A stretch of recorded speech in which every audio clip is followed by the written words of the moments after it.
சென்னையில மழை பெஞ்சிட்டு இருக்குது. 4ஆம் தேதி புயல் வரப்போகுதுன்னு சொல்றோம். ஏற்கனவே 1ஆம் தேதி 2ஆம் ஏற்கனவே மழை பெய்ஞ்சு சென்னையில வெள்ளம் தண்ணி போயிட்டே இருக்குது. ஆனா இவன் கார் ரேஸ் நடத்துவான எல்லா வேலையும் நடக்குது. நீதிமன்றத்தில் வழக்கு நடக்குது, நடத்தக்கூடாது.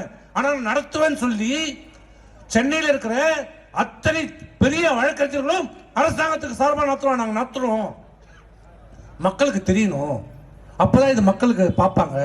நீ என்ன பார்த்து உனக்கு சோறா ஒர்க் பண்ணுது யாராவது? யார் பாப்பா? யார் வசதி? தமிழ்நாட்டில் யார் அந்த கார் ரேஸ் நடத்த முடியும்? அந்த கார் யாரால வாங்க முடியும்? கோடிக்கணக்கான அந்த கார் யார் வாங்க முடியும்? ஸ்டாலின் வாங்க முடியும், உதயநிதி வாங்க முடியும், கனிமொழி வாங்க முடியும், அவன் தம்பி தமிழரசன் வாங்க முடியும், அவன் மாப்பிள்ளை சபரீசன் வாங்க முடியும். இவர்கள் மகிழ்ச்சி அடைவதற்கு, சந்தோஷப்படுவதற்கு அந்த கார் ரேஸை நடத்தி அதன் மூலம் தொலைக்காட்சியை விளம்பரப்படுத்தி கோடிக்கணக்கான பணத்தை கொள்ளையடிப்பதற்கு மழையிலே மக்கள் தத்தளித்துக் கொண்டிருக்கிறார்கள். தண்ணி இல்ல, பால் இல்ல, அத்தியாவசிய பொருட்கள் தட்டுப்பாடு ஏற்பட்டிருக்கிறது. இந்த நிலையிலே உங்களுக்கு சென்னையிலே கார் ரேஸ் தேவையா என்று கேட்டேன்.